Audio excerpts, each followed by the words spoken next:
ഇന്ന് വാൽക്കാലം നമുക്ക് പുറപ്പാട് പുസ്തകം 3-ാം അധ്യായം 1 മുതൽ 6 വരെ വാക്യം വായിക്കാം. Exodus chapter 3 verse 1 to 6. മോശ മിദ്യാനിലെ പുരോഹിതനും തന്റെ അമ്മായിയപ്പനുമായ യിത്രോവിന്റെ ആടുകളെ മേയിച്ചുകൊണ്ടിരുന്നു. അവൻ ആടുകളെ മരുഭൂമിക്ക് അപ്പുറത്ത് ദൈവത്തിന്റെ പർവ്വതമായ ഹോരേബ് വരെ കൊണ്ടുചെന്നു. അവിടെ യഹോവയുടെ ദൂതൻ ഒരു മുൾപടർപ്പിന്റെ നടുവിൽ നിന്ന് അഗ്നിജ്വാലയിൽ അവന് പ്രത്യക്ഷനായി. അവൻ നോക്കിയപ്പോൾ മുൾപടർപ്പ് തീ പിടിച്ചു കത്തുന്നതും മുൾപടർപ്പ് വെന്തു പോകാതിരിക്കുന്നതും കണ്ടു. ഇവിടെ നമുക്ക് മോശയുടെ കഥ എല്ലാവർക്കും അറിയാം.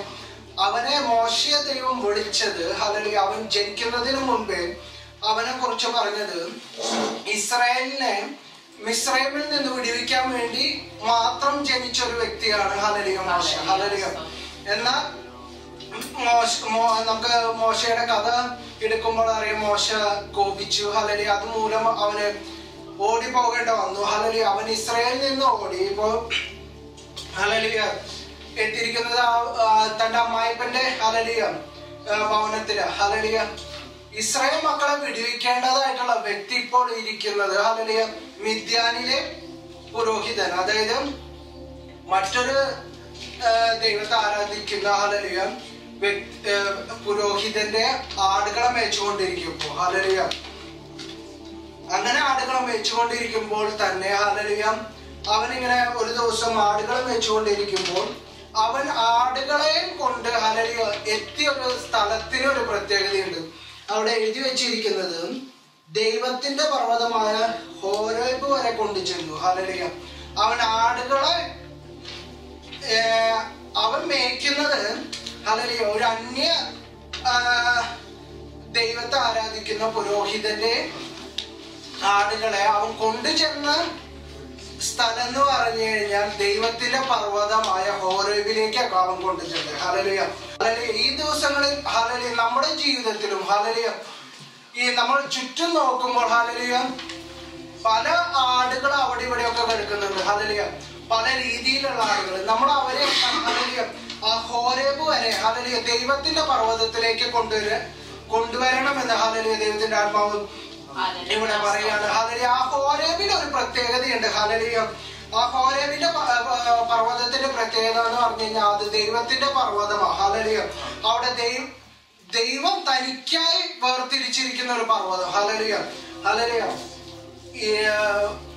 നമ്മള് ബൈബിള് വായിക്കുമ്പോൾ നമുക്കറിയാം, ഭൂമിയും അതിന്റെ പൂർണ്ണതയും എല്ലാം യഹോവയ്ക്കുള്ളതാണ്. ഈ ഭൂമിയിലുള്ളതെല്ലാം യഹോവയ്ക്കുള്ളത്. എന്നാലും ഈ ഹോരേബ് പർവ്വതത്തിന്റെ ഒരു പ്രത്യേകത എന്ന് പറഞ്ഞു കഴിഞ്ഞാൽ ദൈവം പറഞ്ഞിരിക്കുക അത് ദൈവത്തിന്റെ പർവ്വതം. അതിനൊരു പ്രത്യേകത ഉണ്ട്.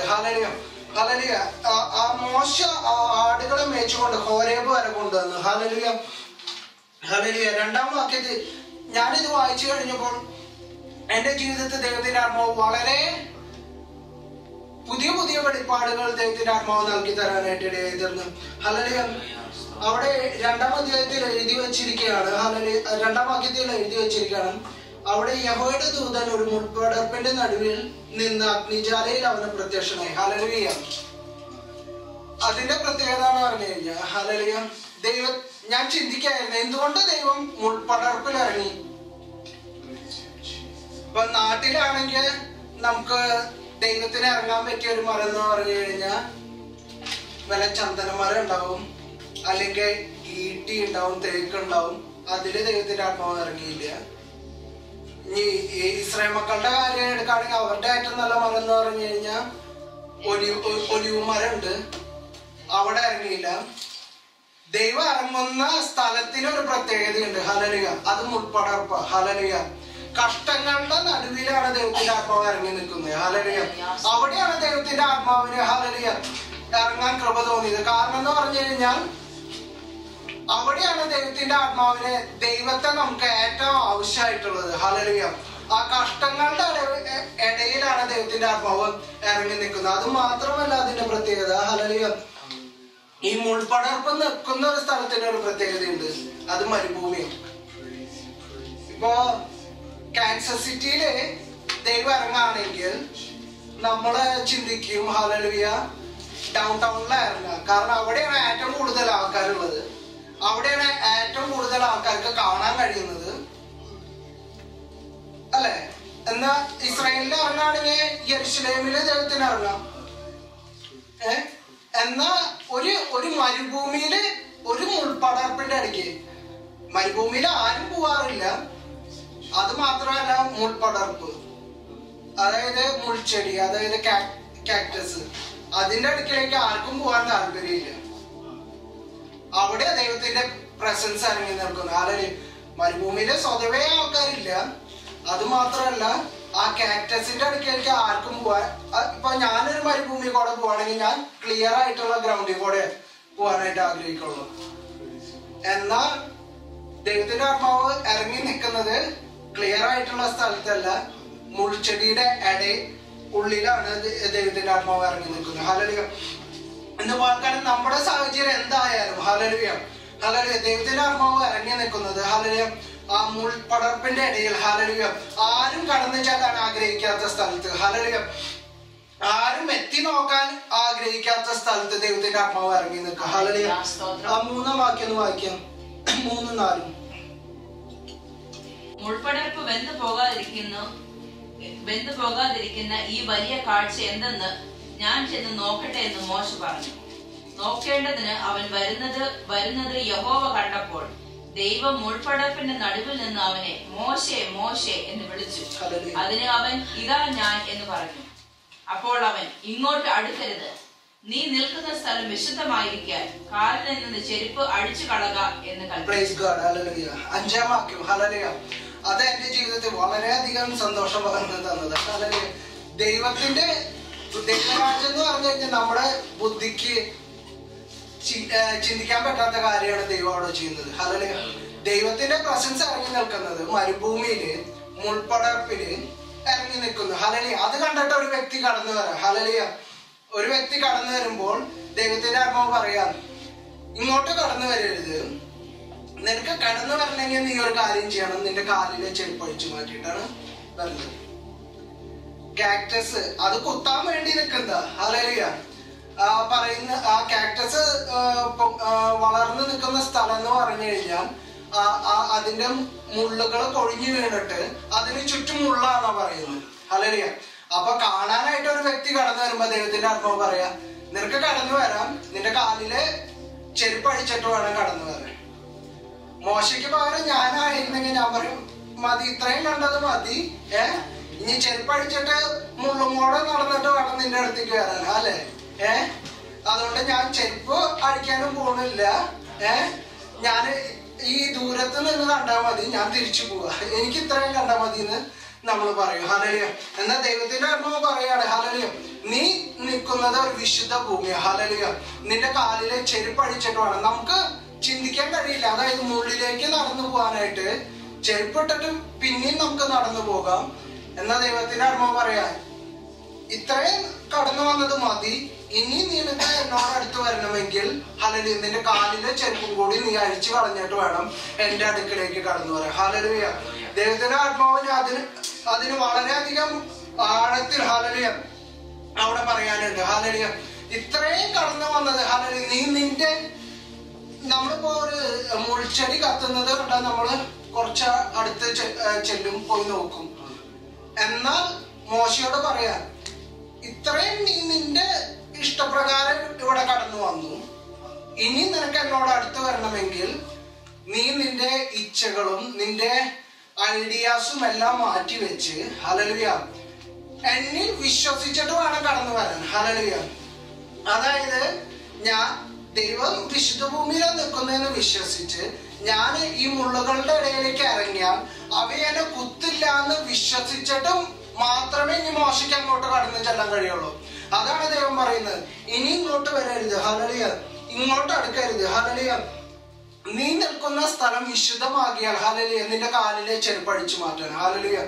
നമുക്ക് ഒരിക്കലും ചിന്തിക്കാൻ പറ്റാത്ത അവസ്ഥ. ഹല്ലേലൂയ. ആ മുൾപടർപ്പിന്റെ അരികിലേക്ക് ഇപ്പൊ നമ്മുടെ നാട്ടിലൊക്കെ ബാംബൂസ് ഉണ്ട്. ഹല്ലേലൂയ. അതിന്റെ പ്രത്യേകത എന്ന് പറഞ്ഞു കഴിഞ്ഞാൽ അതിന്റെ കമ്പൊക്കെ ഒടിഞ്ഞു വീണ് ചിലപ്പോ അതിന് ചുറ്റും കിടക്കുന്നുണ്ടാവും. ഞങ്ങളുടെ വീട്ടിൽ പണ്ടുണ്ടാവും. അപ്പൊ ഞങ്ങൾ അവിടെ കളിക്കുമ്പോ ഏറ്റവും എളുപ്പത്തിൽ കാലുമോ മുള്ളു കയറാൻ പറ്റാവുന്ന ഒരു അവസ്ഥയാണ് ആ ബാംബൂസിന്റെ അടുത്ത് പോകുമ്പോ. കാരണം അതിന്റെ മുള്ള എവിടെയൊക്കെ വീണ് കിടക്കണേന്ന് നമുക്ക് തിരിച്ചറിയാൻ പറ്റില്ല. അപ്പൊ നമ്മളെ ആ ഭാഗത്ത് കളിക്കാൻ പോകുമ്പോ വീട്ടുകാർ പറയും ചെരുപ്പിട്ടിട്ട് അല്ലെങ്കിൽ ഷൂ ഇട്ടിട്ട് പോയിക്കോളൂ എന്ന് പറയും. കാരണം നമ്മുടെ കാലിൽ മുള്ളു കയറാതിരിക്കും. എന്നാൽ ദൈവത്തിന്റെ അടുത്തില് ദൈവം അങ്ങനെയുള്ള ഒരു മുൾപ്പടർപ്പിൽ ഇറങ്ങി നിൽക്കുന്നത്. എന്നിട്ട് ദൈവം പറയാ, നിനക്ക് ഇനി എന്നോട് അടുത്ത് വരണമെങ്കിൽ നിന്റെ കാലില് ചെരുപ്പഴിച്ചു മാറ്റിയിട്ട് എന്നിൽ വിശ്വസിച്ചിട്ട് നിനക്ക് അടുത്ത് വരാൻ പറ്റുള്ളൂ. അതില് അവിടെ നമ്മള് എഫെസ്യർക്ക് എഴുതിയ ലേഖനത്തിലെ 6-ാം അധ്യായത്തിൽ വായിക്കുമ്പോൾ പറയണം, ഈ ചെരുപ്പ് ദൈവത്തിന്റെ സർവായുധ വർഗത്തെ കുറിച്ച് പറയുമ്പോൾ ഹല്ലേലൂയ അവിടെ പറയാണ് സത്യസുവിശേഷത്തിനായിട്ടുള്ള ഒരുക്കത്തിനായിട്ടുള്ള അത് ചെരുപ്പായിട്ട്. ഹല്ലേലൂയ അവിടെ ദൈവത്തിന്റെ സർവായുധ വർഗത്തെ കുറിച്ചാണ് പറയുന്നത്.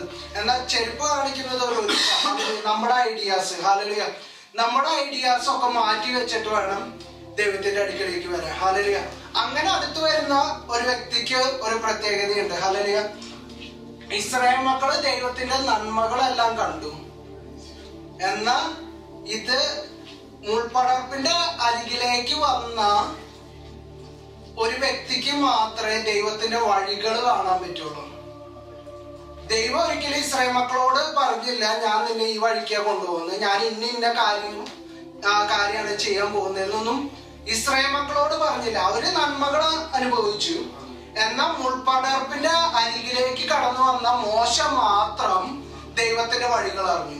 അവനോട് മാത്രമേ ദൈവം പറയുന്നുള്ളൂ, ഞാൻ അടുത്തത് ഈ കാര്യം ചെയ്യാൻ പോവാ, ഞാൻ അടുത്തത് ചെങ്കടൽ വിഭജിക്കാൻ പോവാ, നിന്റെ വടി ചെങ്കടലിന് നേരെ നീട്ട. ഹല്ലേലൂയ എന്നാൽ അത് വിഭജിക്കപ്പെടും. ഹല്ലേലൂയ ഹല്ലേലൂയ നമ്മൾ ചിന്തിക്കുക, ഹല്ലേലൂയ എന്തുകൊണ്ടാണ് നമ്മൾ ഈ ഒരു സാഹചര്യത്തിലേക്ക് കടന്നു പോകണമെന്നൊക്കെ നമ്മൾ ചിന്തിക്കും. എന്നാൽ ദൈവത്തിന്റെ ആത്മാവിന് പറയാനായിട്ടുള്ളത്, ഈ ഒരു സാഹചര്യത്തിലേക്ക് കടന്നു വന്ന എന്നെ വിശ്വസിച്ച് കടന്നു വന്ന ഒരു വ്യക്തിക്ക് മാത്രമേ ഞാൻ എന്റെ വഴികൾ വെളിപ്പെടുത്തി കൊടുക്കുള്ളൂ. മറ്റുള്ളവർക്ക് നന്മകൾ കിട്ടും. ഇപ്പോ മോശയ്ക്ക് ദൈവത്തിൽ നിന്ന് നന്മകളൊന്നും ലഭിച്ചില്ല.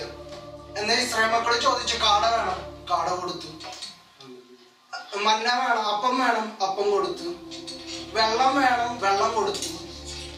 അവര് നന്മകളെല്ലാം അനുഭവിച്ച് ഇരിക്കുക. എന്നാൽ ദൈവത്തിന്റെ വഴികളെ തിരിച്ചറിഞ്ഞത്, ദൈവത്തിന്റെ വഴികളെ അറിയിച്ചത് മോശയ്ക്ക് മാത്രമാണ്. അതുകൊണ്ട് ഈ പുസ്തകത്തിൽ ദൈവത്തെ പോലെ കണ്ട വ്യക്തി മോശ മാത്രമാണ്. ഹല്ലേലൂയ താൻ ശരീരത്തിലിരിക്കുമ്പോൾ വേറെ ആരും ദൈവത്തെ കണ്ടിട്ടില്ല, ദൈവത്തിന്റെ ആ പൂർണ്ണതകളെ. എന്നാ മോശ പറഞ്ഞു, ദൈവമേ ഇത്രയും ഞാൻ നിനക്ക് വേണ്ടി നിന്ന്, എനിക്ക് നിന്നെ ഒന്ന് കാണണം. അപ്പൊ ദൈവം പറഞ്ഞു, എന്നെ കണ്ടാൽ നീ ജീവിച്ചിരിക്കില്ല, എന്നാലും ഞാൻ കാണിക്കാം. അവൻ മോശ ഒരു പാറയുടെ ഇടയിൽ നിർത്തിയിട്ട് ദൈവം കടന്നു പോകുന്നതായിട്ട് കാണിച്ചു കൊടുത്തു.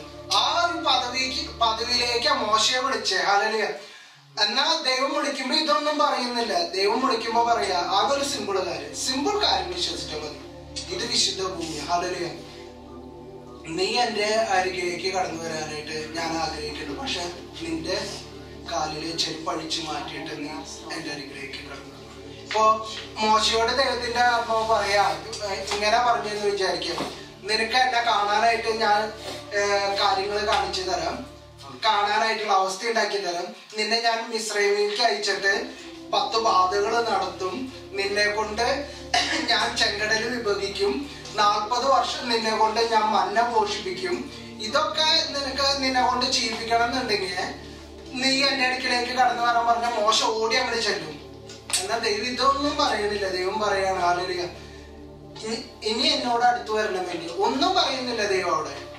മോശയ്ക്ക് അറിയില്ല അടുത്തത് എന്താ സംഭവിക്കാൻ പോണെന്നൊന്നും അറിയത്തില്ല. എന്നാ പറയാണ്, ഹല്ലേലൂയ എന്നോട് അടുത്ത് വരാനായിട്ട് ഒരു സിമ്പിൾ കാര്യം, ഒരു സിമ്പിൾ ഫെയ്ത്ത്, നീ എന്നെ ഒന്ന് വിശ്വസിച്ചിട്ട് എന്റെ അടുക്കലേക്ക് ഒന്ന് അടുത്ത് വരാൻ. ഹല്ലേലൂയ ഇന്ന് വാൽക്കാലം ഹല്ലേലൂയ ദൈവം ഇറങ്ങിയിരിക്കുന്ന ഏത് സ്ഥലവും വിശുദ്ധ ഭൂമി. ഹല്ലേലൂയ നമ്മുടെ കൂടെ കടന്നു വന്നിരിക്കുന്നത് ഈ ചർച്ചിന്റെ ബേസ്മെന്റിൽ ആരാധിക്കാൻ വേണ്ടിയിട്ട്. ഹല്ലേലൂയ എന്നാൽ അതിന്റെ പിറകിൽ എന്ന് പറഞ്ഞു കഴിഞ്ഞാൽ ദൈവത്തിന്റെ ആത്മാവിന്റെ വാൽക്കാലം ഇവിടെ ഇറങ്ങി നിൽക്കുന്നുണ്ട്. ഹല്ലേലൂയ ഇതൊരു വിശുദ്ധ ഭൂമി. ഇന്ന് വാൽക്കാലം ഇതൊരു വിശുദ്ധ ഭൂമി. ഹല്ലേലൂയ ഇന്ന് പകൽക്കാലം നമ്മൾ ആരാധിക്കാൻ പോകുമ്പോൾ ഹല്ലേലൂയ ദൈവത്തിന് ആ ഒരു മഹത്വം കൊടുത്തിട്ട് ആരാധിക്കാം. ആരും ആരെയും നിർബന്ധിക്കാൻ പോകുന്നില്ല. ഹല്ലേലൂയ ഇന്ന് പകൽക്കാലം ഇവിടെ ആരാധിക്കുമ്പോൾ അവിടെ ദൈവം 3-ാം വാക്യത്തിൽ ഹല്ലേലൂയ 4-ാം വാക്യത്തിൽ പറയണം, ദൈവം മോശെ എന്ന് വിളിച്ചു. ഹല്ലേലൂയ മോശ അവിടെ പറയുന്നൊരു വാചകം, ഇതാ ഞാൻ എന്ന് പറഞ്ഞു. ഹല്ലേലൂയ അവിടെ ഒരു മോശയുടെ ഒരു സമർപ്പണമാണ് പറഞ്ഞിരിക്കുന്നത്. ഹല്ലേലൂയ ഹല്ലേലൂയ ഇന്ന് പകൽക്കാലം നമ്മൾ ആരാധിക്കാനായിട്ട് കടന്നു പോകുമ്പോൾ നമ്മളൊരു സമർപ്പണം, ഹല്ലേലൂയ അവൻ എന്താ നമ്മളെ കുറിച്ച് ആഗ്രഹിക്കുന്നത്, ഹല്ലേലൂയ അതൊന്ന് ഫുൾഫിൽ ആവാൻ വേണ്ടിയിട്ട് നമുക്ക് ഹല്ലേലൂയ അവന്റെ പാദപീഠത്തിലേക്ക് കടന്നു വരാം. ഹല്ലേലൂയ ആ ഒരു വെളിപ്പാടോടെ ഹല്ലേലൂയ നമ്മൾ അവന്റെ പാദപീഠത്തിലേക്ക് ഒന്ന് കടന്നു വരാം. ഹല്ലേലൂയ ഇന്ന് പകൽക്കാലം ദൈവത്തിന്റെ പ്രസൻസ് ഇവിടെ ഇറങ്ങി വന്നിരിക്കുക. ഹല്ലേലൂയ ഹല്ലേലൂയ ഹല്ലേലൂയ ദൈവത്തിന്റെ പ്രസൻസ് ഇവിടെ കടന്നു വന്നാൽ ഹല്ലേലൂയ ഞാൻ എങ്ങനെ ദൈവത്തെ ആരാധിക്കും? ഹല്ലേലൂയ ഹല്ലേലൂയ ഇപ്പൊ ഒരു ഒബാമ ഇങ്ങോട്ട് കടന്നു വന്നാൽ ഞാൻ എങ്ങനെ ഒബാമയെ റെസ്പെക്ട് ചെയ്യും? എന്നാൽ ഇവിടെ ബൈബിളില് പറഞ്ഞിരിക്കുന്നത് അവൻ രാജാതി രാജാവും കർത്താതി കർത്താവ്. ഹല്ലേലൂയ ആ ഒരു വ്യക്തി ഇവിടെ കടന്നു വന്നിരിക്കുന്നു. ഹല്ലേലൂയ നമ്മൾ ക്ഷീണിച്ചിരുന്ന് നമ്മുടെ ദുഃഖങ്ങൾ ഒക്കെ കൊണ്ട് ആരാധിക്കേണ്ട ഒരു വ്യക്തിയല്ല ദൈവം. ഹല്ലേലൂയ നമുക്ക് ദുഃഖങ്ങളുണ്ട്. ഹല്ലേലൂയ അതാണ് ഹല്ലേലൂയ അബ്രഹാമിനെ കുറിച്ച് പറയുന്നത്. അവൻ രാവിലെ തന്നെ ഭൃത്യന്മാരെ അകറ്റി നിർത്തി തന്റെ മകനെയും കൂട്ടി മോറിയ മലയിലേക്ക് യാഗം കഴിക്കാൻ കയറി. ഹല്ലേലൂയ തന്റെ എല്ലാ ചിന്താകുലങ്ങളും ബാക്കിലിട്ടിട്ട് ഹല്ലേലൂയ അവന് ആകെ ഒരു ചിന്തയുള്ളൂ, ഇപ്പൊ യാഗം കഴിക്കണം. ഹല്ലേലൂയ ആ ഒരു വെളിപ്പാടോട് നമ്മൾ ഇന്ന് പകൽക്കാലം ഇവിടെ കടന്നു വരാം. നമുക്ക് എല്ലാവർക്കും പ്രശ്നങ്ങളുണ്ട്. ഹല്ലേലൂയ അതൊക്കെ നമ്മൾ പിറകിലിട്ടിട്ട് ഇന്ന് പകൽക്കാലം ദൈവമാണ് ഇവിടെ കടന്നു വന്നിരിക്കുന്നത്, അല്ലെ? കഴിഞ്ഞ ദിവസം ഞാനൊരു പ്രസംഗം കേട്ടപ്പോ നമ്മൾ ആ ദേവദാസൻ ഇപ്രകാരമാണ് പറഞ്ഞത്, നമ്മൾ കുറെ പാപം ചെയ്ത് കഴിയുമ്പോ നമ്മൾ ചിന്തിക്കും, ഓ ദൈവത്തിന് എന്നെ വിടുവിക്കാൻ കഴിയില്ല. പല ആൾക്കാരും ചിന്തിക്കുന്ന ദൈവത്തിന് എന്നെ വിടുവിക്കാൻ കഴിയില്ല. എന്നാൽ നിന്നെ നിർമ്മിച്ചവൻ ദൈവം, ആ ദൈവത്തിന് നിന്നെ വിടുവിക്കാന്ന് പറഞ്ഞു കഴിഞ്ഞാൽ ഏറ്റവും ഈസിയാണ്. നമ്മൾ ഇന്ന് പകൽക്കാലം കടന്നു വന്നിരിക്കുന്നത് കഷ്ടങ്ങളുടെ ഇടയിൽ, അല്ലെങ്കിൽ ബുദ്ധിമുട്ടിന്റെ ഇടയിൽ, അല്ലെങ്കിൽ സങ്കടത്തിന്റെ ഇടയിൽ, മാനസികമായിട്ടുള്ള വിഷമങ്ങളുടെ ഇടയിൽ എല്ലാം കടന്നു വന്നിരിക്കുക. അതൊക്കെ മാറ്റാൻ കഴിയുന്ന ഒരു ദൈവത്തിന്റെ അടുക്കിലേക്ക് നമ്മൾ കടന്നു വന്നിരിക്കുന്നത്. നമ്മൾ ഇന്ന് അവനെ ആരാധിക്കുമ്പോൾ നമ്മുടെ ജീവിതത്തിലും നമ്മുടെ ചുറ്റുള്ള ആൾക്കാരുടെ ജീവിതത്തിലും ഹല്ലേലൂയ ഒരു വിടുതൽ നടക്കും. ഹല്ലേലൂയ